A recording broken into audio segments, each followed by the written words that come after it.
Bonjour Laura, Bonjour. merci d'être là aujourd'hui.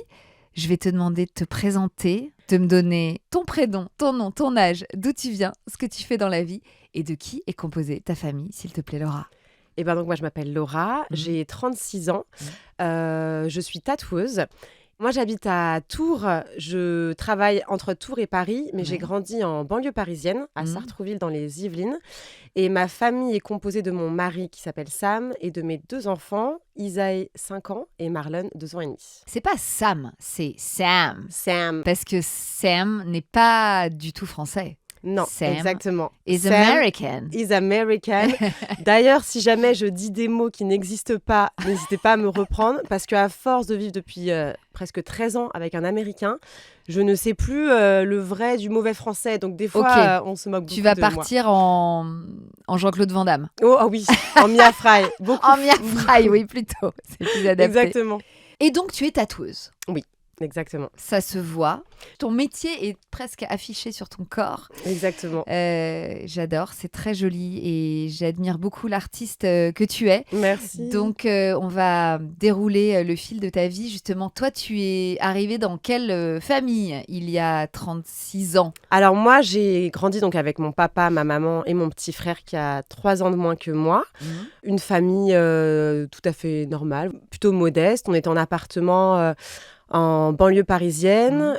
J'ai toujours plutôt grandi en établissement un peu ZEP, donc il y avait très multiculturel. Et puis des parents très présents. Ok, donc cette super vie de famille, tous les quatre là à Sartrouville, c'était plutôt ta petite enfance. Enfin, c'était jusqu'à quel âge? Parce qu'il y a eu un moment Ouais. de bascule, de rupture. Alors, c'était ma petite enfance jusqu'à mes 10 ans. Mm. C'est vrai que jusqu'à mes 10 ans, pour moi, j'ai plutôt des bons souvenirs. À mes 10 ans, ma vie bascule un peu. Donc, le divorce de mes parents, qui était un petit peu brutal. Et je pense voilà, il y a eu une rupture à ce moment-là. Ma mère a rencontré quelqu'un d'autre avec qui elle est partie vivre. Et mon père a gardé la garde des enfants. Donc, nous, on voyait ma maman le mercredi et un week-end sur deux à partir de ce moment-là. Et ça a été un peu compliqué à gérer. Avec le recul, maintenant, j'arrive à comprendre plein de choses. Mais ça a été compliqué parce qu'en fait, ma mère est partie pour un autre homme. Que vous connaissiez? Non, pas du tout. D'accord. Donc ça a été soudain. Du Ça a jour été- au lendemain, tout d'un coup, maman est partie avec un autre. Voilà. Alors moi, dans ma tête d'enfant, ça a été soudain. On n'a pas, voilà, j'ai pas compris. Et puis surtout qu'à cette époque-là, il n'y avait pas beaucoup de parents divorcés autour de moi. J'étais la Ouais. première de mon école, donc c'était un sujet totalement nouveau. Et puis, j'ai dû un petit peu improviser. J'ai eu l'impression de me laisser un petit peu porter. Et puis, je voyais mon papa en souffrance. Je ne crois pas avoir revu mon père pleurer à part à cette période-là. Mon petit frère avoir beaucoup de complications aussi à gérer tout ça parce que lui avait 7 ans. Ma mère, être avec une nouvelle personne que je pense qu'elle aussi, en fait, je le comprends avec la distance en ayant grandi, que pour elle, ça a été aussi compliqué. Mais voilà, je la voyais aussi heureuse, amoureuse. Et moi, dans ma tête d'enfant, j'ai commencé un peu à me construire une carapace où je me disais, c'est déjà tellement compliqué pour tout le monde, ne rajoute pas de complications. Sois forte et puis sois présente pour ton petit frère, ne te plains pas, suis et fais en sorte que tout le monde soit le plus content possible. Je pense que j'ai fait en sorte que tout se passe bien pour tout le monde et D'absorber des d'absorber. situations pas forcément confortables, Pas forcément mais confortable. de faire le dos rond, quoi, Ouais. pour laisser passer les vagues. Et donc, du jour au lendemain, tu t'es retrouvée à être en garde quasi exclusive chez ton père. Oui. Étant aussi très proche de mon papa depuis petite, Mhm. je me suis pas sentie dans un environnement où j'étais Oui. pas heureuse. Tu Quoi. t'es pas sentie abandonnée ni avec un Non. parent avec lequel tu n'étais pas forcément à l'aise. Non, Ça j'étais se très passait à l'aise très avec bien mon avec ton papa. Ouais. Et mon père s'est installé dans une maison en face d'un foyer Sonacotra. Je sais pas si tu connais. Ouais. Là, les foyers d'hommes Mhm. immigrés. Et en fait, on était vraiment, je sais pas, à 10 mètres l'un en face de l'autre. Et donc, de la fenêtre de ma chambre, je voyais toute leur vie. Parce que c'était vraiment un bâtiment quasiment insalubre quand même. Ils avaient à peine de rideaux. Et donc, je les voyais vivre, faire la cuisine, manger. Et m'est venue un petit peu une fascination pour leur mode de vie. Et j'ai eu un premier appareil photo. Je me l'ai été offert avec mes premières économies. Et en fait, j'ai commencé à beaucoup aller leur parler. J'avais peut-être 16-17 ans à cette époque. Au début, mon père était un petit peu fait attention quand même, parce que bon, une jeune fille de ton âge, on ne sait pas, Ouais, dis-moi ouais. quand même quand il va. Et j'ai commencé à me faire copine avec tous ces hommes et à leur demander si je pouvais les prendre en photo. Et du coup, au fur et à mesure des mois, ils m'invitaient chez eux. Donc, j'ai pris des photos dans leur chambre, eux en train de cuisiner. Waouh. Et en fait, je suis devenue un petit peu comme leur petite sœur. Et finalement, c'était assez rassurant parce que c'était un quartier où du coup, quand j'arrivais, ils me connaissaient tous. Donc, j'étais un petit Mhm. peu, je pense, la petite protégée. Et il y avait des gens qui s'inquiétaient un peu. Enfin, fais attention quand même. Et je leur Ouais. disais, mais je crois que je me sens limite le plus safe avec eux. Ils étaient tellement... Tu t'es jamais sentie pas en une seule insécurité. fois. Et en fait, j'ai monté tout un dossier photo avec ces hommes que j'ai encore à la maison. Et c'est grâce à eux que j'ai eu le concours des Arts Déco parce que je pense que Oh ça les là a là. touchés de voir une Ouais. fille de mon âge. Je pense qu'ils ont eu peut-être beaucoup de peinture, de dessin. Et Mhm. moi, c'était des photos en argentique, en noir et blanc que je faisais tirer toute seule en plus. Que tu développais Ouais. chez toi, Non, à ma fac, j'avais Ah ouais. appris à tirer moi-même, voilà, toute seule. Et dans donc, des bains, les bains. ouais, dans les bains, dans le noir. Ouais, ouais. Et du coup, j'ai présenté tout ça et je pense qu'ils se sont dit que voilà, ça changeait peut-être.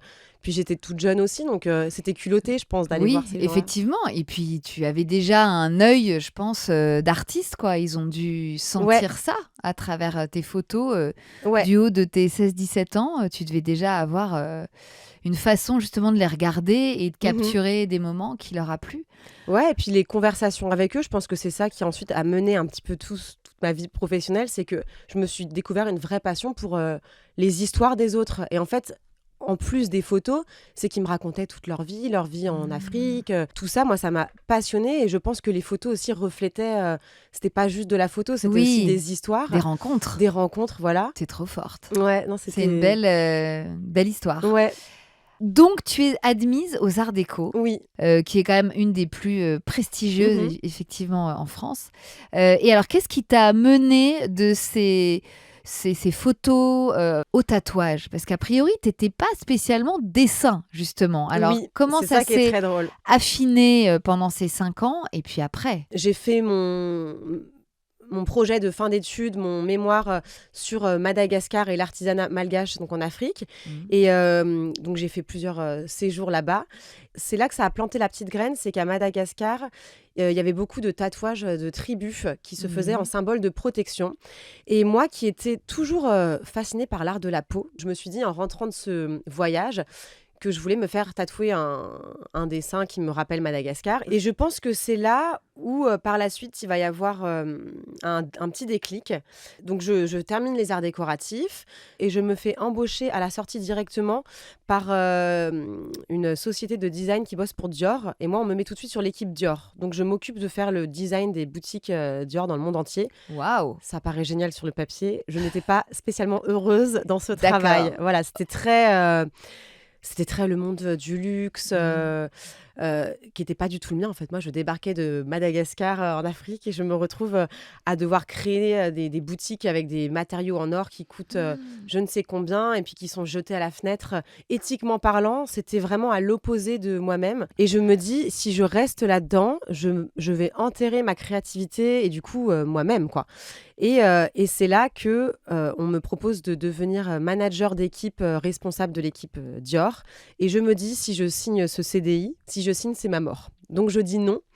Et en fait, c'est Les là gens, que tes collègues ont dû te dire, mais tu, tout le tu es, monde, tu es folle! ma famille, tu Comment refuses refuser un CDI chez un Dior? CDI Dior. Et le patron m'avait pris dans son bureau en me disant mot pour mot, je te donne de l'or dans les mains et tu me craches dessus, tu le regretteras toute ta vie. C'était mes mots de départ. Ok. Eh ben, spoiler alert, je ne l'ai jamais regretté de ma vie. Mais ça a marqué un tournant parce que je refuse ce contrat.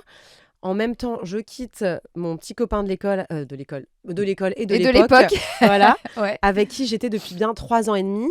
Et mon meilleur ami partait à New York en vacances et me propose de venir avec eux. Et je me dis, allez, genre vraiment, de toute façon, là, j'ai plus de mec, j'ai plus d'appart, j'ai plus de Putain. travail et je rêve d'aller à New York. Te voilà parti pour New York. Là, on est en quelle année? T'as Et quel là, âge? on est en 2012. Et en fait, je vais à New York et je me dis, parce que quand même, je suis quelqu'un qui suis très terre à terre, j'ai besoin de travailler, tout ça. Et Mhm. je me dis, bon, là, j'ai rien qui m'attend derrière, c'est pas possible pour moi. Donc, je vais essayer quand même de transformer ce voyage à New York pour faire quelque chose qui pourrait m'intéresser. Et je trouve un designer qui fait de l'art africain. Donc, je l'avais contacté en demandant si je pouvais faire un stage d'1 mois. Comme ça, je profitais de mon séjour de 2 semaines avec mes copains pour ensuite faire ce stage. Et il me valide. Donc, je me dis, super. Génial. Au final, j'ai un coup de cœur pour New York, pour la ville. Vraiment, je tombe folle amoureuse de la ville. Pas du tout du stage qui s'avère être terrible. Je Merde. travaille pour un mec assez très narcissiste qui exploite complètement les gens qui bossent pour lui. D'ailleurs, tout le monde m'a dit dès le début, t'es sûr que tu veux venir bosser là? Parce que, en fait, il te fait miroiter une carte verte en te faisant bosser jour Oui, et nuit. la carte verte qui est le visa pour pouvoir travailler Voilà. aux États-Unis. Ouais. Exactement. Et en fait, ce qui va se passer dans cette période-là où je finis par quitter ce stage Ouais. et je me dis, bon, bah voilà, je termine, je crois qu'il me restait 1 semaine à New York et puis voilà, je rentre en France et basta. Et sur les marches de mon Airbnb, qui je rencontre? Sam. Non. Voilà, la rencontre qui n'était pas prévue au Il programme était là. et qui va changer voilà, le cours de va ma ch- vie. Mais oui. Complètement, ouais. Mais qu'est-ce qu'il faisait là? Il attendait quelqu'un? Et ben, À part toi? eh À ben- part son grand amour? ce qui est assez fou, c'est qu'en fait, moi, je sous-louais une chambre d'un immeuble à Bed-Stuy, à Brooklyn, et Sam habitait l'étage au-dessus. Et D'accord. Ah, c'était ton voisin? Oui, en fait, on avait la même chambre avec les escaliers de secours, tu sais, à Bien l'américaine, là, sûr. qui rejoignent nos Extérieur. chambres. Voilà, Oui. c'est ces escaliers de secours qui deviendront ensuite notre moyen de se retrouver tous les jours. Et je tombe mais folle amoureuse. C'est un truc qui ne s'explique pas. C'était il y a 13 ans, je me rappelle comme si c'était hier. Je me rappelle de mes habits, de ses habits, de tout. Et c'est assez fou et flippant hein, à la fois quand même, cette sensation. Je ne sais pas si tu as déjà connu un coup de foudre, mais c'est assez perturbant. Ouais. C'est très perturbant. C'est très perturbant. Ouais. Mais alors, je dois dire que sur des marches d'un immeuble à Brooklyn, ça ressemble vraiment Un film. à une comédie romantique Ah ouais. américaine, quoi. Ah, c'est très Là, comédie romantique. on voit la scène, quoi. On a l'impression qu'il y a une caméra sur vous. Le coup de foudre est-il réciproque? Est-ce que tu sens qu'il se passe un truc? Alors, il qui se passe s'abat un sur truc dans le sens où je sens qu'il y a quelque chose qui se passe. Lui n'a pas eu ce coup de foudre comme moi je l'ai eu. Lui, il a été intéressé. Il s'est dit, oh, a nice French girl in my building. Genre, il s'est pas dit, c'est la femme de ma vie. Oui. Moi, c'était le père de mes enfants. Enfin, vraiment, c'était... c'est bizarre, hein. Je ne l'explique pas, en fait. Comment on peut autant aimer quelqu'un qu'on ne connaît pas? Au premier regard. Au premier regard. Et en fait, lui était assis. Moi, j'étais debout. Et je crois qu'il m'a dit, hey, what's up? Genre, vraiment banal. Eh ben, I love you. I want to marry voilà, I love you. you. You're the father of my kids. Voilà, En that's plus, it. j'avais un anglais vraiment pourri, donc ça devrait sûrement ressembler à ça. C'était très basique. Mais non, mais je crois que ça a dû durer 5 minutes, la conversation. Lui, il me dit qu'il est bartender dans un bar juste à côté. Il me dit, bah, passe me voir un jour. On s'est quittés après 5 minutes de conversation. Et c'est parti un petit peu, voilà, comme ça. Et donc, on retourne à son bar. Il a l'air plutôt content de me voir. Mais est-ce que la magie opère à nouveau? Est-ce que quand tu le revois, oui. tu retombes dedans? Moi, je replonge. Ah oui, je replonge. Coup de foudre confirmé. Je me dis que je n'ai jamais vu un homme aussi beau de ma vie. Enfin, c'était vraiment... c'était fou. Et lui, bah, il travaillait. Donc, forcément, il ne pouvait pas non plus donner toute son attention sur moi. Mais il venait m'offrir des verres. Et en partant, il me demande mon numéro. Donc, je me dis, ah, ok, cool. Et même. on échange nos numéros. Et il me dit, bah, si jamais tu es encore réveillé quand je termine, peut-être qu'on peut aller se boire un verre. On vit dans le même immeuble. Et il y avait les rooftops. On était tout le temps les gens des immeubles sur les rooftops. Donc, il me dit, bah, on peut peut-être se boire un verre sur le rooftop de l'immeuble. C'était en plein été. Là, on est en juin. Bien sûr. Donc, génial. Faisons ça. Plus de nouvelles pendant 10 jours. Mais rien. Pas un message. Et toi, tu ne rentrais pas en France entre-temps? Non. Eh ben, alors, moi, à ce moment-là, en fait, quand tu vas aux US, tu as le droit à 90 jours sur place. Oui. Donc, moi, j'avais un billet retour dans 1 semaine. Et je m'étais dit, c'est un peu dommage de ne pas avoir autant exploré la vie new-yorkaise. Et un soir, dans un bar à vin français, je rencontre un Français qui me dit, si tu veux bosser ici... Enfin, moi, j'ai des contacts, on appelle ça la French Mafia aux US. Je te trouve un taf. Mais moi, j'ai jamais été serveuse de ma vie, jamais bossé dans un bar. Il me dit, mais t'inquiète pas, ça s'apprend. Et du coup, je je me retrouve dans un bar à être serveuse. Et du coup, ça me permet de me dire, je peux rester 90 jours, explorer plus l'histoire avec Sam, me faire de l'argent dans le bar, et puis vivre la vie new-yorkaise. Donc à ce moment-là, j'ai une solution pour rester plus longtemps. Oui. Et moi, pendant 10 jours, la boule au ventre, et j'étais, mais arrête Laura, Et puis j'en avais eu des aventures d'un soir, des trucs comme ça qui passent. Je me dis, pourquoi tu n'arrives pas à l'oublier, ce type? C'est pas possible. Pense à autre chose. Et bon, j'étais vraiment mal. Et 10 jours plus tard, je suis dans ma chambre, dans la coloc où je vis, en pyjama à regarder Les Anges de la Télé. Alors, oui, donc vraiment dans la pire situation. Pire circonstance, ça sonne à la porte. Et il me dit, je suis trop désolée, en fait, j'ai eu un souci de téléphone. Est-ce que ça te dit qu'on se fasse un date un soir, tous les deux? Et je suis un peu en mode, bon, il doit sûrement se fiche de moi. En même temps, oui, grave, pour te revoir. En même temps, même s'il me brisera le cœur, je peux que dire oui, en fait. Oui, il faut aller au bout. Voilà, allons Toi, au tu bout. es amoureuse, de toute façon, voilà, déjà. De toute façon. Donc... Puis je me dis, au pire... Foutu pour foutu. Foutu pour foutu, ça me brisera le cœur, mais je pourrais raconter à mes copines l'Américain que j'ai rencontré pendant mon séjour. Et puis ça me fera une histoire. Et bref, on se fait donc le lendemain un date.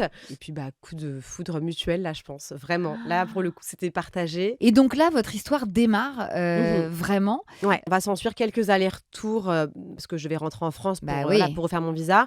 Et puis au final, on décide de se marier pour que je puisse avoir une carte verte. Ah ouais. Ça n'a pas été un choix qui a été pris comme ça à la légère. C'était après avoir parlé avec des avocats qui nous ont tous donné leur avis et nous dire, à part le mariage, ce sera la solution la plus rapide pour rester ensemble.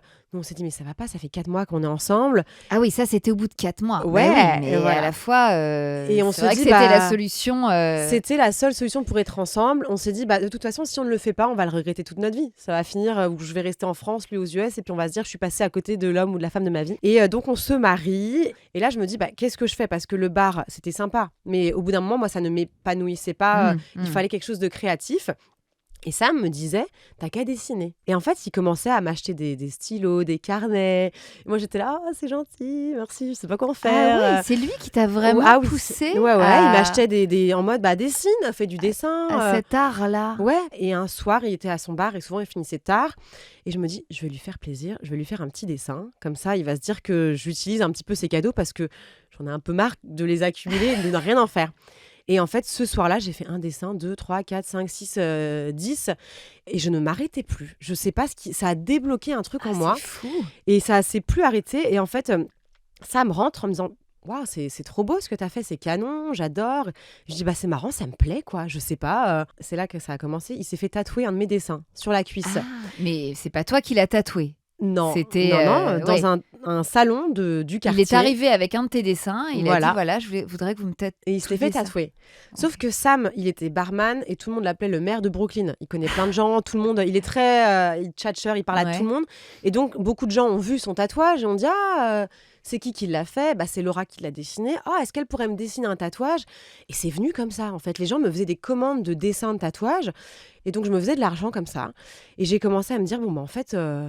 pourquoi pas Il y a peut-être un truc à creuser du côté du tatouage. Voilà. Mais je me suis dit, pourquoi pas faire un petit stage dans un salon de tatouage et puis voir ce qui se passe. J'ai un peu galéré à trouver un internship, un apprentissage. Un apprentissage. Parce que c'était un milieu, surtout à l'époque, c'est un milieu assez fermé en fait. Donc vraiment tous les hommes costauds tatoués. Et moi j'arrivais petite nénette qui avait 2 tatouages.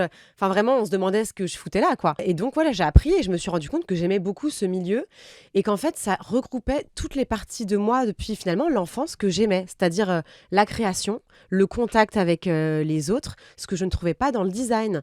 Et le design, je m'étais beaucoup demandé si c'était vraiment pour moi parce qu'il y avait la partie création, mais j'avais pas autant cette rencontre. Et là, c'est moi et ma cliente, quoi. Je lui montre le dessin, elle aime ou elle aime pas, mais on communique dessus. Chaque dessin, souvent, il y a une signification derrière, il y a une histoire autour. Du coup, c'était passionnant. Enfin, ça m'a pris au trip directement, quoi. Ouais, ça a été une révélation. Révélation. Et puis, finalement, un des tatoueurs avec qui je bossais, qui s'appelait Val, finit par ouvrir son propre salon à Greenwich Village et il me dit « Je t'embauche ». Et moi, j'ai commencé un petit peu à faire beaucoup de fine line, de lignes fines. Et j'ai été une des premières à le faire à New York à ce moment-là. Ouais. Et donc, quand il me prend dans son salon, ça explose. Et là, je ne peux pas t'expliquer la magie opère et en fait, ça a pris très vite, quoi. Ça a tellement explosé que je finis par ouvrir un salon de tatouage avec Sam et un associé, donc on était 3, qui s'appellera Fleur Noire Tattoo Parlor, on a ouvert donc en 2015 à Brooklyn.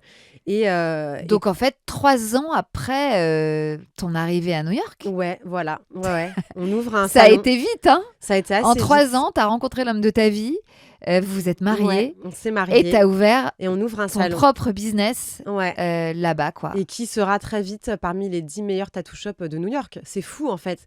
Et c'est ça qui est encore plus fou, c'est que j'ai eu l'impression que le jour où j'ai compris que le tatouage c'était fait pour moi, tout paraissait glisser parce que je me sentais dans ma zone de confort. Mais oui, tu étais au bon endroit, à ta place. Et donc finalement, l'ouverture de votre salon, il correspond au moment où tu as eu ta carte verte, à peu près. Ouais. C'est ça. Donc cette aventure de Fleur Noire, elle a Mhm. duré combien de temps en tout? 4 ans. 2019, on décide de se remarier avec Sam en France parce que toutes nos familles étaient tristes de ne pas avoir pu assister au premier mariage qui a été très rapide. Donc on s'est dit qu'on fait un gros mariage en France. Et là, c'était génial parce qu'on était 150 personnes avec tous les Français, les Américains, mais aussi tous nos tatoueurs du monde entier. Donc c'était vraiment multiculturel. Et puis alors, c'était marrant parce que tu avais tout ce qui était mes grands-parents et tout. Et puis tu avais les tatoués de la tête aux pieds, les crânes tatoués, c'était génial. Et en fait, le lendemain du mariage, je me lève et je dis à Sam, je suis prête, c'est bon, c'est maintenant, je veux être maman. Genre, j'ai l'impression qu'à ce jour-là, j'avais eu mon business, mon mariage, on avait beaucoup voyagé ensemble. Et je me suis dit, let's go, quand on rentre aux US, on s'y met, quoi. Et lui était, OK, let's go. Tout était aligné. Ouais. Donc vous rentrez à New York et là, vous essayez. On rentre à New York et donc je prends rendez-vous en ligne. Je me rappelle un gynéco à Chinatown et j'arrive et je fais pipi et tout. Et la docteure me dit, bon, du coup, comme vous êtes enceinte, blablabla, j'étais là. Excusez-moi, je suis pas, c'était juste pas enceinte. Elle me dit, bah si, vous êtes enceinte. C'est pas pour ça que vous avez pris rendez-vous? Je dis, bah non, pas du tout. Elle me dit, bah votre test urinaire, il est clair que... Alors là, moi, je tombe de 50 étages. J'étais à trembler. Vous êtes sûre que c'est moi? Bah oui, vous êtes enceinte. Et toi, t'avais eu 0 signe. Alors, c'était le début. T'avais pas capté du tout. Ah, du tout, mais du tout. Et puis, c'était vraiment le début. Donc, oui. Je pensais que peut-être qu'il y avait un petit retard, mais comme j'étais pas parfaitement réglée, j'ai pas du tout tilté. Oui, c'est une drôle de façon d'apprendre sa grossesse. Incroyable. Et puis, je finis par m'y faire. Et puis, je l'annonce à Sam, qui était super heureux. Et les semaines passent. Et en fait, fausse couche. Et là, c'est assez impressionnant, en fait, à vivre. Voilà, la quantité, je me mets à saigner, donc je me retrouve aux urgences. Et là, s'ensuit, c'est une horreur, hein, les urgences là-bas, ça prend des heures. C'est glauque, en fait, tu parles jamais à la même personne te rassure. Je me rappelle encore de la femme qui m'a fait mon X-ray, comment on dit ton échographie. Mon échographie, ça a duré, c'était la plus longue écho de ma vie entière, alors que j'en étais à quelques semaines de grossesse. Elle est restée une demi-heure, et j'étais là à lui dire, OK, on n'est que entre femmes, dites-moi juste s'il y a encore un cœur qui bat ou pas. Qu'on en finisse, quoi. Elle me dit, I cannot tell you. Et je n'ai su que des heures après que c'était terminé. Et en fait, après, j'ai reçu la facture. $10 000, je l'ai payé cette fausse couche. Non. Ouais. Ah ouais, vive le système américain. $10 000. Ils t'annoncent jamais le prix en amont. Ils t'envoient les factures derrière. Et c'est là que moi, j'ai eu un déclic. Je veux pas être maman aux US. Voilà, c'était. Je pense que j'ai fait mon parcours aux US. J'ai eu tout ce que je voulais faire là-bas. Je commençais à avoir un petit manque de la France. J'avais envie d'être avec papa, maman, les copains d'enfance. Et j'ai dit à Sam, je crois que je suis ready to move back to France. Et lui, il avait trop hâte aussi. Ah bon? Il avait hâte de vivre ailleurs, de vivre la vie à la française. Il était un peu anti-système de santé et d'éducation à l'américaine. Donc lui, let's go, mais trop bien, quoi. Donc franchement, trop bien que vous soyez aussi synchro, parce que ça peut être compliqué pour des couples qui sont pas synchro quand tu viens de 2 pays différents, c'est clair. Donc back to France. On trouve une maison en septembre à Tours. Et décembre, j'apprends que je suis enceinte. Donc re-enceinte. Voilà. Donc je suis retombée enceinte 2 mois après la fausse couche. Et là, pour le coup, ça s'est bien passé. Super bien. Ouais, super grossesse. Mais là, du coup, toi qui avais dit je ne veux pas être enceinte aux US. Je ne veux pas élever mes enfants aux US. Voilà. D'accord. Mais comme là, tu te retrouvais quand même enceinte aux US. Enceinte aux US, mais on savait que du coup, vu qu'il y avait eu cet achat de maison, qu'on allait, on avait démarré de débloquer tout. Donc, on a annoncé à notre associé qu'on voulait revendre nos parts, qu'il nous a racheté nos parts. Et on signe la vente des parts je crois, 4 jours avant le Covid. Donc, quand Macron a décidé la fermeture des frontières le 18 mars 2020, nous, on devait rentrer en France que quelques mois plus tard. Mais là, on se dit, qu'est-ce qu'on fait ? Il faut qu'on rentre en urgence parce que moi, je pense que peut-être que je pourrais encore passer en tant que Française. Mais lui, il est américain. Ils vont peut-être pas le laisser passer. Donc, en une nuit, notre vie a changé. Non. On a booké un billet d'avion le 17 mars pour partir quelques heures plus tard. Et on a atterri en France avec nos bagages, direction Tours. Moi, avec mon gros ventre. Parce que tu étais enceinte de combien, là ? J'étais à quasiment 8 mois, ouais. Et on est parti. C'était -1 aussi pour voyager ? -1, ouais. Pardon, mais Ouais, ils auraient ouais. pu te dire non, on prend pas mais, l'avion alors, à 8 mois de grossesse. Ma grosse chance, c'est que j'avais pas des gros ventres enceintes et on ne voyait rien du tout. J'avais mon gros manteau, donc j'ai pas dit que j'étais enceinte. Non, mais attends, j'imagine, vous quittant une vie new-yorkaise, le salon, l'effervescence, la clientèle, toi, la grossesse à gérer, machin, et puis arriver à Tours, dans notre maison. pays fermé, monde Tout fermé, ouais. Et le monde, un canapé, Parce que New York, une c'était télé, pareil, hein. un Ouais. lit, et... Enfin, C'était pardon, et c'est génial. quand même... vous êtes C'est passé d'un lunaire. extrême à l'autre. Ouais, d'un extrême à l'autre. Mais c'était génial. Mais parce qu'en ça fait, vous a pas... Non, ça vous a... Ça a été. de fou. En fait, j'avais l'impression de tellement vivre à 1000 à l'heure que j'avais pas le temps de profiter de ma grossesse. Ah ouais. Moi, il n'y aurait pas eu le Covid, je tatouais jusqu'au jour de l'accouchement. Et puis, je sentais que ça commençait à tirer, quoi. Donc, en fait, j'ai eu là, l'impression... c'était un rétrogradage forcé, Ouais. quoi. Et en fait, ralentit. C'était ralenti, forcé et génial.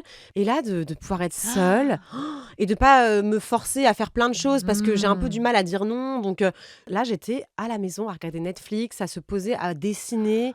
Puis du coup, un accouchement parfait, génial. La grossesse s'était hyper bien passée. Du coup, Oui, t'étais ouais. très en forme. J'étais très en forme. En fait, j'ai pas arrêté du début à la fin de tatouer. Mais non, super grossesse. Vous ouais, saviez, ouais. Vous connaissiez le sexe Oui. du bébé ? Ouais, aux US, tu peux le savoir au bout d'un mois. Ils te font une prise D'accord. de sang. Je crois que c'est pas autorisé en France parce que c'est pas très éthique. Ils savent tout l'ADN du bébé et ils te disent voilà, le sexe. Donc on avait su très vite. D'accord. Et donc voilà, une petite fille. Ouais. Et donc, cette fin de grossesse en France, dans une France confinée en Covid, Ouais. comment t'as débarqué là ? Tu t'es inscrite dans une maternité ? Débarqué parce que oui. aux US, c'est pas du tout pareil le suivi en plus. Et moi, j'arrive en France, je me dis bon, peut-être qu'il faut que je sache où j'accouche. Donc je vois, voilà, il y a l'hôpital Bretonneau à côté de chez moi. Et eux, ils étaient là à me dire alors, montrez-moi tous vos dossiers médicaux. J'en ai pas. J'ai pas de dossier médical parce qu'aux US, tu as un rendez-vous par mois chez le gynéco pourtant, mais jamais ils m'ont fait repartir avec un document, jamais, j'ai pas eu de prise de sang comme on fait en France à Tire-Larigot. Et donc j'ai dû faire toutes les prises, votre truc de glycémie, tout ça, j'ai jamais fait, je sais pas. Et ils ont dû tout reprendre de A à Z et j'étais en mode et maintenant que j'ai eu une deuxième grossesse en France avec Marlon par la suite, je me dis ah ouais, ça faisait vraiment la meuf qui débarque en fin de grossesse quoi. Et en même temps, je me laissais porter, j'étais pas stressée. Oui, quoi. en même temps, je tout sais se passait pas. bien. Voilà, il y a là quoi. Il me disait c'est quoi votre plan d'accouchement ? Ah mais j'en ai Votre pas. projet de naissance. Je n'ai aucun projet de naissance. Je veux juste Mon accoucher projet, c'est un bébé déjà en bonne santé. d'un bébé en bonne santé. Quand t'as une fausse couche, tout ce que tu veux, c'est un bébé qui aille bien. Ouais. Donc j'avais projet de naissance 0. Et au final, j'ai eu la naissance parfaite. Enfin, pour moi, ça s'est vraiment passé à merveille, quoi. Donc, mais peut-être parce que j'avais 0 expectations. Donc, tout pouvait bien se passer. Aucune attente. Mais voilà, à voix basse, ça a duré du début à la fin 7 heures. Par voix basse. Voilà. Mais peut-être c'était à voix basse aussi. À voix basse. Pardon, par voix basse. Peut-être que vous chuchotiez. Alors non, je crois pas qu'on chuchotait. On était, je sais que j'étais lourde, je faisais plein de blagues et genre ils étaient là, elle va se taire celle-ci. Donc oui, c'était assez drôle. Ouais. Et puis avec la péri, c'est vrai que pour le coup, j'ai rien senti et du coup je commentais beaucoup. J'étais le clown de la salle. Mais non, ça s'est très bien passé. Et donc votre fille est arrivée en 2020. Bah ouais, c'est vraiment en période Covid. Mai. Donc vous étiez masquée. Masqué, et lui, il a eu le droit d'arriver qu'au moment à la pause de la péri. Il n'avait pas le droit d'être là avant, donc j'ai fait tout mon pré-travail toute seule. Mais il était là ensuite. Il était là. Il a pu voir sa fille arriver sur Terre. Ouais. Bon. Et tout allait bien. Ouais, vraiment. Moi, j'ai adoré accoucher. Enfin, franchement, c'était un trip, quoi. J'avais l'impression d'être Mais alors, c'est sous ocytocine de malade. J'étais trop heureuse, ouais. L'ocytocine a eu un très bon effet sur toi. Ouais, vraiment, c'était magique. C'est sous l'hormone du bonheur shootée, ouais. Comment ça s'est passé par la suite ? Vous avez pu rentrer chez vous rapidement ? Ouais, on est resté, je crois, les 3-4 nuits, on est rentré et puis ensuite moi j'ai allaité, ça s'est plutôt bien passé et en fait on a eu un deuxième confinement puis un troisième confinement, donc en fait j'ai eu quand même beaucoup de temps avec elle. Elle dormait beaucoup, elle était hyper chill, donc en fait j'ai repris le tatouage assez vite, mais à la maison on a créé une pièce où je pouvais tatouer. Cool. Et en fait je me dis bon en fait elle dort tous les après-midi, donc autant que je prenne une cliente pendant qu'elle dort, parce qu'à part la regarder dans le blanc des yeux, puis moi j'avais cette soif de bosser, et donc j'ai commencé à prendre des clients les après-midi, et en fait j'ai eu beaucoup de chance parce que j'avais beaucoup de Français qui me suivaient quand j'étais aux US et qui rêvaient d'aller à New York pour se faire tatouer. Donc ils sont tous venus à Tours. Donc tu as annoncé que tu étais que j'étais back rentrée in France, et donc là évidemment tout le monde avait l'info. Comme j'avais beaucoup de gens qui me suivaient en France, ça, franchement, j'ai eu de la chance. Je touche du bois, mais ça a repris direct. Mais c'est pas de la chance, Laura. C'est du talent, c'est du travail. C'est du travail, ouais, c'est vrai. Tu as œuvré pour ça. Oui. Ça t'est pas tombé dessus comme ça. Non, et c'est vrai ce que je dis, parce qu'il y a aussi beaucoup de gens qui voient le métier de tatoueur comme seulement des dessins sur la peau. Ils voient que le résultat final. Mais le temps qu'on passe à lire tous les emails, à rentrer dans le projet et à dessiner, ça me prend mes soirées et mes nuits entières. Donc oui, c'est beaucoup de travail parce qu'il faut produire. Voilà. Merci. C'est vrai. Donc le plan, c'était d'ouvrir un salon à Paris. Et le plan famille, c'était quoi ? Vous vouliez enchaîner les bébés ? On voulait un deuxième sûr. Oui. Ouais. Non, on voulait un deuxième sûr. Moi, si je m'étais écoutée avec mes ocytocines, là, j'aurais pu reprendre 3 mois après. Vraiment, j'avais une envie de recommencer, mais mon esprit était quand même, attends, ma cocotte, focus-toi sur le salon à Paris, et puis après, vous faites ça. Mais vraiment, j'avais tellement aimé ça que je voulais réaccoucher, en fait, revivre cette espèce de transe de l'accouchement. Mais finalement, donc, on ouvre notre salon, je crois qu'Isaïe avait 9 mois, à Paris, Montparnasse. Donc voilà, pour que ce soit facile pour faire les allers-retours Tours-Paris. Oui, parce que quand tu pars de Tours, tu arrives gare Montparnasse. Donc l'idée, c'était que ce soit tout de suite au pied du train. Donc on ouvre le salon avec Maude, Poésie Muette, qui était donc une amie que j'avais rencontrée à New York. Et on ouvre tous les 3. Et là, je crois qu'assez vite, avec Sam, on se remet dans le projet. On se dit juste, bon, on se protège pas et puis on voit bien ce qui advienne. Sauf que comme je suis ça prend assez fertile. Vite. Je suis retombée enceinte, assez vite. Et puis en fait, quand tu as vécu une fausse couche, tu as toujours cette peur du sang. Les premiers mois, tu as peur que ça recommence. Donc, c'est vrai que j'avais tendance à me dire, une fois que le cap des 3 mois est passé, je respire. Mais pendant 3 mois, je respire pas trop. On attend de voir. Et un jour, bingo, j'ai du sang et je me dis c'est pas possible. Donc je vais voir un gynécologue et en fait il me dit ce qui se passe c'est qu'il y en a 2, il n'y en a pas qu'un, il y en a 2. Je fais c'est pas possible, il y a 2 bébés. Et en fait il y en a un qui avait l'air de moins se développer et il me dit on ne sait pas ce qui va se passer. Et en fait ça a été des semaines à pas savoir et c'est un peu une torture mentale de ne pas savoir. Autant ma première fausse couche je l'ai su tout de suite, autant là puis c'est pas du sang en quantité du coup parce qu'il n'y a rien qui est vraiment officiel, donc c'est tout doucement. Mais ça c'était au bout de combien de semaines de Je crois que grossesse ? j'étais à 9 semaines, 9 semaines, puis c'était tous les jours en continu comme ça, donc je faisais un rendez-vous toutes les semaines pour checker, et à chaque fois c'était il y en a toujours un qui se développe bien et l'autre pas bien. Et là il m'a vite fait comprendre le gynéco qu'il pense que le deuxième tiendrait sûrement pas. Et en fait, à voir si l'autre tiendrait. Et en fait, c'est terrible de ne pas savoir. Voilà. Il n'y avait rien à faire, juste attendre. Rien à faire, attendre. Et l'attente était longue. Et puis moi, je tatoue en même temps, je continue à bosser. Et en fait, voilà, grâce à toutes ces femmes que je tatoue, j'arrivais à m'évader l'esprit. Parce qu'il y a plein de gens qui se répètent arrêter de travailler pour se concentrer sur cette... Et moi, je ne pouvais pas. En fait, il fallait que je m'évade et écouter... Ça te faisait du bien, en fait. Voilà, c'était mon podcast, comme toi. C'était mon podcast quotidien. Et de les écouter parler, ça me faisait beaucoup de bien. Parce que tu as une clientèle essentiellement féminine ? Alors, je dirais peut-être 80% féminine. Ah oui. Et beaucoup qui sont des tatouages qui ont vraiment une signification, donc qui ont des histoires derrière. Des fois, c'est vraiment des histoires, juste des belles histoires pour marquer une naissance. Mais des fois, c'est des histoires de vie tragique ou des deuils périnatales, des postpartum, des dépressions postpartum. Enfin, j'ai vraiment tous les parcours de vie de mamans avant de tomber enceinte ou des mamans qui n'arrivent pas à avoir de bébé du tout. Et en fait, ça aide vraiment à relativiser et à me dire, dans ces moments-là, je me disais, écoute Laura, même si ça marche pas, tu tombes enceinte, quoi. Genre, cette dame-là, elle n'a pas la chance d'avoir d'enfant. Donc, en fait, ça m'aidait vraiment. Parce que pour qu'on comprenne comment ça se passe, tu as des dessins déjà faits qu'elles peuvent choisir sur un catalogue, mais tu peux aussi créer un dessin Oui, à sur partir mesure. d'une histoire. Ouais. C'est ça, hein. Et c'est surtout ça ma C'est spécialité. surtout ça. Ouais. J'ai quelques dessins sur mesure dans lesquels ils peuvent piocher, mais je fais vraiment 80% même plus, 90% de sur mesure. Le Ouais. reste, j'ai ce qu'on appelle des flashs, des dessins déjà faits, mais souvent en fait elles m'expliquent, voilà, elles m'écrivent un long email de leur parcours de vie et elles me disent des directives, voilà, je voudrais représenter moi et mon enfant dans ses bras, donc souvent elles m'envoient une photo. Et les images qu'elles aimeraient, peut-être des symboles, donc je sais pas, des étoiles ou avoir une fleur, un une cœur. fleur de naissance, voilà. Ouais. Et moi, je crée le dessin sur mesure. Et ensuite, le jour du rendez-vous, je leur montre mon dessin. Et là, on prend le temps qu'il faut pour en débattre. Alors, des fois, j'ai des moments émouvants parce que des fois, les femmes pleurent d'émotion. J'imagine. Ou j'ai des histoires terribles comme des pertes de leur enfant. Et du coup, quand elles voient le dessin, oui, ça crée beaucoup, beaucoup d'émotions. Et c'est assez beau de les aider dans leur cicatrisation, dans leur deuil, ou même des fois c'est pas un deuil, mais c'est juste un événement qui les a marqués, et de les aider à cicatriser. Et elles veulent l'imprimer sur leur peau pour se dans rappeler, leur chair, quoi. pour se rappeler d'un combat ou d'un succès qu'elles ont eu, ou voilà, d'aller vers l'avant. Et c'est beau parce que j'ai beaucoup de messages par la suite pour me dire que je les ai aidés à changer de vie, ou pour moi c'est la plus belle des récompenses, et ça réunit tout ce que j'ai voulu toujours faire dans ma vie, je pense. Ouais. Quelle satisfaction, Ouais. quelle récompense pour C'est la plus belle une récompense. artiste comme toi que en plus être utile, quoi, Ouais. et avoir cet impact et C'est cette ça. empreinte dans Ouais. la vie des gens, de ces femmes là. C'est ça, et puis c'est vice versa, parce qu'elles aussi, leurs histoires me marquent vraiment. Oui. Quoi.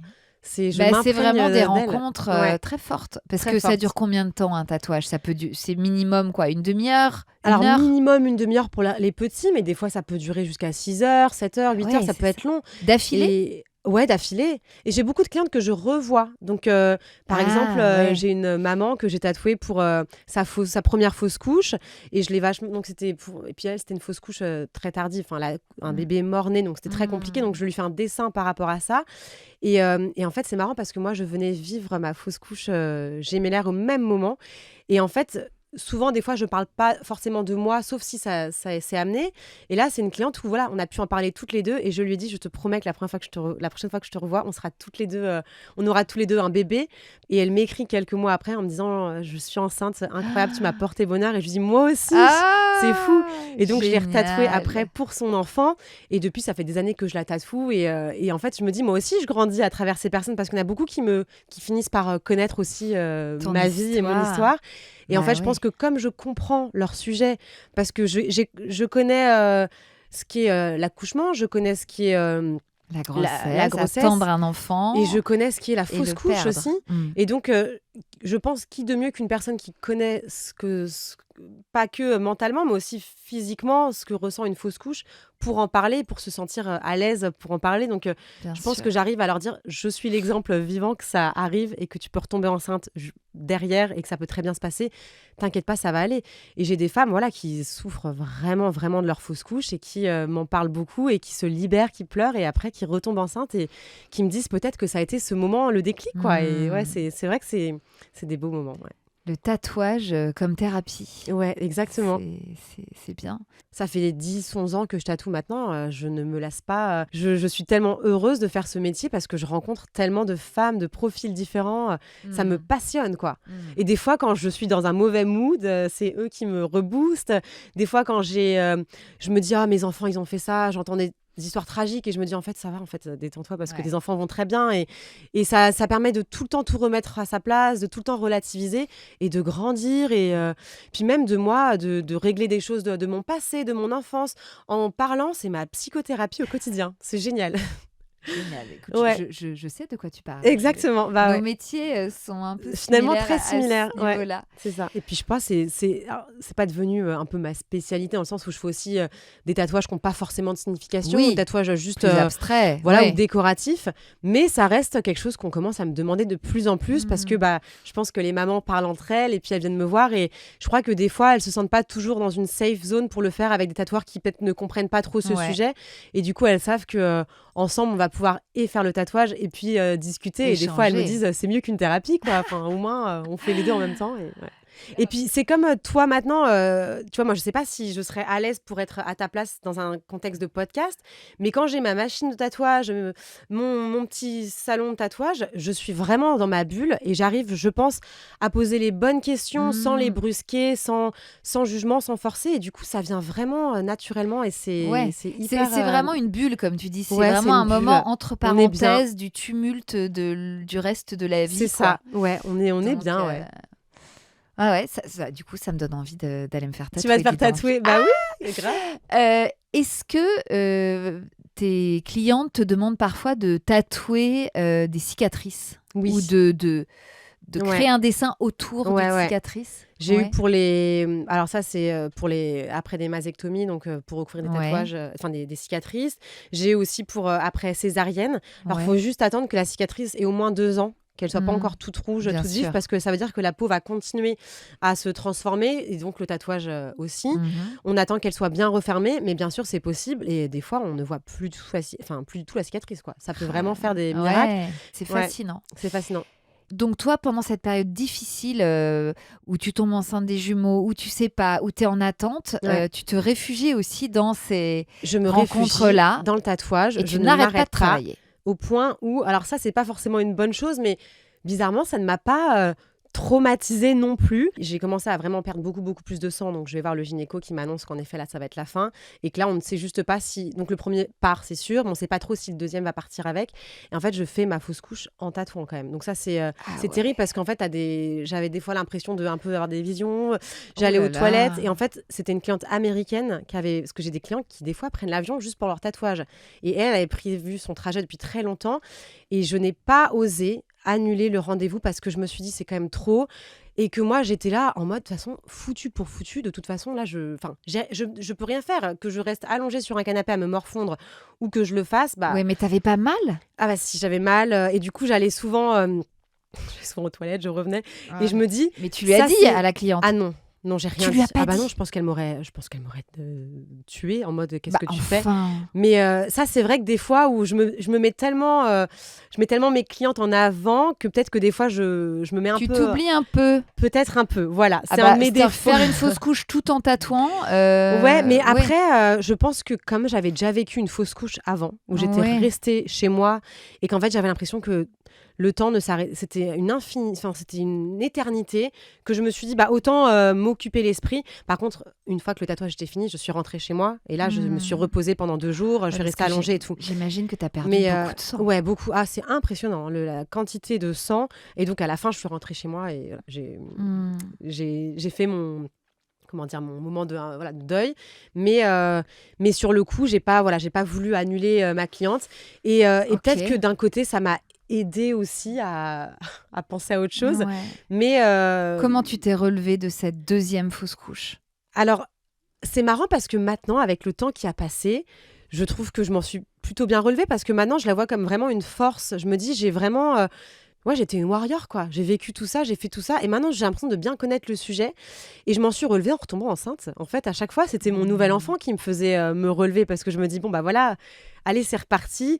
Et puis, du coup, je crois que ça m'a aussi fait relativiser sur plein de choses. Les nausées, bah, c'est pas grave, parce que je me dis que ça veut dire que la grossesse, elle se passe bien. Encore une fois, mon projet d'accouchement, j'en ai pas. Je veux juste que j'accouche bien.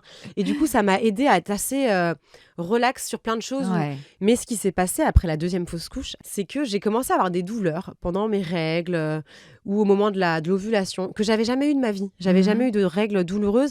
Et je me disais, c'est bizarre, qu'est-ce qui se passe? Et puis ça a duré peut-être 3 mois. Puis à la fin, c'était de plus en plus douloureux. Et puis j'avais refait Une écho? une écho, rien, tout va bien.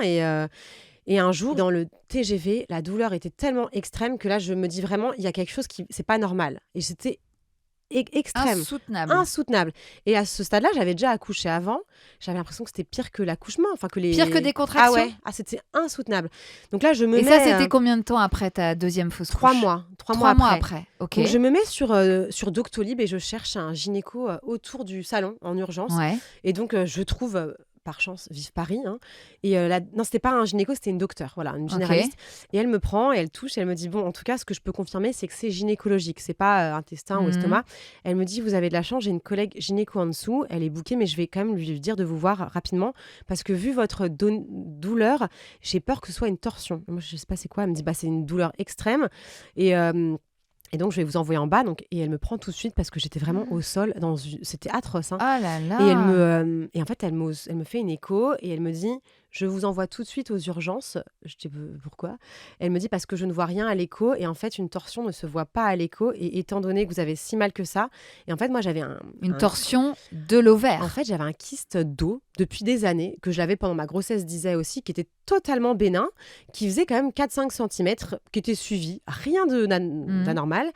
Et elle me dit, j'ai peur que soit l'ovaire ou la trompe, peut-être, ce soit enroulé, je ne sais pas, mais on ne la voit pas à l'écho, la torsion. C'est seulement anesthésie générale. Et là, comme je ne vois rien, c'est que c'est sûrement ça. Et ça, c'est opération tout de suite. Moi, j'avais jamais été opérée de ma vie, jamais d'anesthésie. C'est pas possible. Et elle me dit, vous allez prendre ce petit papier, descendre en bas et une ambulance va arriver. Ah ouais. J'étais attendez, non, je suis pas du tout prête. Alors j'avais hyper mal, hein, mais je voulais pas. Et elle me dit non, mais là faut vraiment opérer d'urgence. Et donc je descends et je me dis, je suis folle ou pas ? Parce que je veux pas être opérée à Paris, loin de ma famille, loin de mes proches. Je sais pas, ça me paniquait. Ouais. Donc j'ai couru à Montparnasse dans ma douleur et j'ai pris le premier TGV direction Tours, mauvaise élève complète. Et j'ai pris le train et j'étais vraiment très très mal dans le train. Et en fait, mais t'as dû manquer de t'évanouir. Ah ouais, il y avait la dame à côté de moi qui me donnait de l'eau. J'étais voilà. Alors c'était très mal. C'était une mauvaise chose à faire, mais au final j'étais très contente parce que j'ai été aux urgences de Tours, Tours où j'avais déjà accouché avant, donc je connaissais. Et en fait, quand ils m'ont vu arriver, donc ça m'a rejoint, ils m'ont mise tout de suite en fauteuil roulant et ils m'ont Et là, ils m'ont tout de suite annoncé qu'en effet, ils ne savent pas si c'était une torsion d'ovaire ou de trompe parce qu'on ne le saura qu'après l'opération. Mais ils m'ont envoyé au bloc direct, anesthésie générale. Et je me suis réveillée le matin sans savoir du coup ce qu'on m'avait retiré. Et en fait, on m'avait retiré une trompe. Et j'avais eu une torsion de trompe. Et ils m'ont dit que c'était une des pires douleurs gynécologiques possibles. C'était pire. Franchement, j'ai accouché 2 fois, c'était pire que tout. T'as l'impression de mourir. Moi, je hurlais. Et c'est dû à quoi ? C'était le kyste. C'est le kyste. Après la fausse couche, avait un peu bougé et s'était déplacé près d'une trompe. Et en fait, la trompe s'enroule autour et meurt. Donc la trompe était morte. Et en fait, c'est atroce comme douleur. Et je me rappelle qu'ils me mettaient de la morphine, tout ce qui était possible et imaginable. Et il n'y a rien qui calmait la douleur. C'était une torture. J'avais une sage-femme qui me tenait et je lui disais, je crois que je vais pas survivre ce moment, tellement que c'était intenable. Oh là là, et encore des contractions, ça fait mal, mais c'est quand même assez ciblé. Et puis on sait qu'on va c'est des vagues. Ça vient, ça repart. Ah là, c'était tout là, ton c'est être, continu. T'as l'impression d'être en train de mourir. Mais atroce. Quand tu te réveilles, tu n'as plus mal. Ah, c'était... alors là, pour le coup, c'était magique. Mais tu apprends qu'on t'a quand même enlevé une trompe. Donc, j'attends d'avoir le chirurgien qui m'annonce. Et là, il me dit qu'il avait rarement vu ça parce que voilà, la trompe s'était enroulée sur 4 tours. Donc, il me dit ça faisait très longtemps que ça avait dû durer. Donc, ça correspondrait à la fausse couche. D'où les douleurs qui duraient depuis plusieurs mois. Mais que comme le gynécologue ne le voyait pas à l'écho, on pensait que c'était peut-être des douleurs de règles. C'est dur de la déceler tout de suite, la torsion. Et donc, après ça, il m'a dit voilà... Maintenant, voilà, mettez-vous un petit peu à l'arrêt, ce que je n'ai pas vraiment fait. J'ai repris le tatouage assez vite. Mais non, après, plus la moindre douleur. Et ils m'ont dit que la très bonne nouvelle, c'est que ce n'était pas une torsion d'ovaire. Parce que torsion d'ovaire dit on retire un ovaire. Et c'est plus compliqué pour retomber enceinte. Alors qu'une trompe, apparemment, la deuxième trompe fait l'effet de la première. Donc, tu peux totalement retomber enceinte. Il n'y a aucun problème. Pas aussi facilement, mais aucun problème. Et je retombe enceinte 2 mois derrière de Marlon. Incroyable. Avec une trompe. Avec la trompe restante qui était suffisante. Exactement. J'étais là. On va l'appeler trompette, le deuxième. On ne l'a pas fait. Mais ouais. Génial. Donc là, à nouveau enceinte. Pour la 4e fois, en fait. Mais deuxième grossesse qui s'accroche. Très bien. Ouais. Et donc, tu as continué à tatouer quasiment jusqu'au bout. Jusqu'au bout, je me suis arrêtée, je crois, les 3 dernières semaines. Et Marlon est arrivée. Marlon est arrivée à Noël. Dans vos vies. À Noël. Ouais. Donc, la nouvelle vie à 4. Ouais. Donc, ça, c'était... 2022, 26 décembre 2022. 2022. Il y a 2 ans et demi, donc. Ouais. Donc je revis un accouchement que j'avais autant adoré la première fois c'est et vrai. qui par chance se repasse. À Donc, c'est bien. nouveau, le bliss, tu sais. Le que bliss, c'est- ouais. c'est- Et lui sans péridurale, le Marlon. Du coup, Ah ouais pas volontaire. C'est juste qu'il arrivait souvent le deuxième, je crois, comme une fusée. Donc pas le temps de rien. Ça a été oulala. Je fais qu'est-ce qui se passe? Pousser? Ah non, je pousse pas, j'ai pas la péri. Ah non, mais ils m'ont dit oubliez la péri, madame. Ah non. Donc j'ai tout senti, mais maintenant je suis contente d'avoir vécu les deux. Ouais. Et puis j'ai envie de te dire, t'avais eu tellement mal avec cette torsion de trompe que ouais. peut-être que t'étais plus résistante à la Plus douleur, résistante. je sais pas. Oui, c'est ça. Je pense que et puis c'était fabuleux de découvrir le fonctionnement finalement du corps féminin parce que moi mon premier accouchement, je poussais quand on me disait de pousser Et oui. et donc j'avais cette idée préconçue que de pousser faisait mal. Et là, j'ai découvert qu'en fait, non. Quand tu pousses, t'as plus mal. C'est justement en poussant que ça soulage. Donc j'étais là, j'ai bien débloqué l'encyclopédie de la connaissance féminine. Et j'étais là, c'est cool. Maintenant, je sais qu'en fait, plus tu pousses, moins t'as mal. Et c'est pour ça qu'il faut pousser longtemps. Pour Ça, aille c'est plus le vite. next level. Tu sais, t'as passé un niveau. Et j'ai l'impression d'avoir découvert plein d'aspects de la vie qui maintenant m'aident à comprendre plein de femmes et plein de choses. Et c'est chouette d'avoir vécu toutes ces aventures. Pour mieux comprendre finalement ce que les autres vivent et avoir encore plus d'empathie et de pouvoir encore mieux en parler avec elles. C'est quoi le tatouage le plus fou qu'on t'ait demandé de faire? J'ai eu une fois à New York une dame, je crois que c'était ma cliente peut-être la plus âgée, de 80 ans, qui est venue avec son mari, un petit papy-mamie. Et en fait, elle avait elle venait de vaincre un long cancer et elle avait une double mastectomie. Donc, on lui avait ensuite remplacé la poitrine avec des implants. Ouais. Et elle m'a dit, j'aime beaucoup votre travail et j'aimerais que vous me fassiez une œuvre d'art sur ma poitrine. Donc, elle voulait pas se faire des faux tétons. Elle voulait juste que je lui dessine des fleurs, comme des lianes de fleurs qui passaient autour. Wow. Et en fait, j'avais beaucoup de pression parce que déjà, tu te dis, pour le coup, ce sera sûrement son seul tatouage. Enfin, elle, c'était vraiment 80 ans, la dame. Ouais. Et elle était venue, son mari lui tenait la main toute la session. Et en fait, c'était assez beau parce qu'elle a beaucoup pleuré à la fin en me disant vous avez transformé mon corps qui a tant vécu en œuvre d'art. Et je ne vous remercierai jamais assez. Ça m'avait fait pleurer. Hein. Et elle aussi, son mari aussi m'avait remercié. C'était vraiment un moment hyper émouvant, hyper marquant de ma carrière. Et du coup, puis les deux seins. Et c'était joli en plus parce qu'elle voulait pas quelque chose de lourd, donc c'était des jolies fleurs. Donc ça, c'était un beau moment. Après, j'ai des tatouages des fois qui ont rien d'exceptionnel en soi. Je veux dire, c'est un dessin sur l'avant-bras, pas très grand, mais qui sont vraiment très très chargés en émotions. Un symbole. L'an dernier, j'ai une maman et ses 3 enfants et elle m'a fait dans l'email, elle m'a demandé est-ce que j'accepterais de tatouer elle et ses 3 enfants, mais le dernier a que 17 ans. En France, on est autorisé à se faire tatouer après 16 ans avec l'accord des parents, mais moi, je prends pas avant 18 ans dans tous les cas parce que je me dis qu'avant 18 ans, on connaît pas ses goûts. Et là, elle me dit c'est assez spécial parce que leur papa, donc son mari, vient de mourir. Il était parti se baigner avec ses copains et en fait, il est mort de noyade et du coup, dans ce cas-là, j'ai dit bien sûr, je tatouerai le fils. Et ils ont tous les 4 ensemble fait un tatouage pour le mari et le papa. Et c'était pas un gros tatouage, mais ça m'a tellement marqué en fait de faire ça pour une famille et de les voir tous les membres de la famille. Les membres de la famille. Et en fait, du coup, on a pleuré et ri. Il me racontait les anecdotes du papa, qu'en plus c'est marrant parce qu'il aimait pas les tatouages, que du coup il devait se moquer d'eux de là-haut. Et en fait, il y a des fois où même moi, je peux pas m'empêcher de pleurer. Et je suis désolée, mais je pleure avec vous, mais ça me fait plaisir que vous me confiez ça. Et c'est pas forcément la pièce en elle-même qui me marque. Des fois, c'est le moment passé où c'était puissant, quoi, de les voir tous les 4 se tenir la main. C'était beau. Des frissons. C'était beau. Et donc, effectivement, c'est très lié aussi à ce moment de la maternité. C'est vrai que souvent, on se tatoue le prénom de son enfant ou la date de naissance. Et c'est vrai que c'est un art qui est très lié parce qu'on a envie de marquer un moment. De marquer ce moment. Un moment qu'on sait qu'on ne regrettera pas. Parce que par exemple, jamais, on ne demande jamais de tatouer le prénom du conjoint parce que on se dit toujours, on imagine sait pas ce qui peut se passer. Mais les enfants, c'est un amour inconditionnel. Oui. Donc c'est vrai que ça pousse beaucoup de femmes à se faire tatouer pour un enfant. Ou alors beaucoup de femmes, des fois, qui sont mamans aussi, mais des fois qui le font pour un combat personnel, qui ont eu une relation très compliquée avec le père des enfants, qui s'en sont sortis et elles se font un phénix qui renaît de ses cendres. Et donc c'est aussi beaucoup autour de la féminité. Bon, bah écoute, je pense qu'après cet épisode, on va toutes foncer se faire imprimer, Avec tatouer plaisir. quelque chose quelque part sur le corps. Moi, c'est vrai que je n'ai pas encore sauté le pas, Ouais. mais j'y pense de plus en plus. Et c'est vrai que peut-être que Avec tu plaisir. m'auras convaincue. Bah, on n'est Voilà. pas très loin, on est à 30 minutes En à pied, plus, le on salon. est tout près. Ouais. Donc, On est tout prêt. Et après, il y a aussi C'est quelque chose tentant.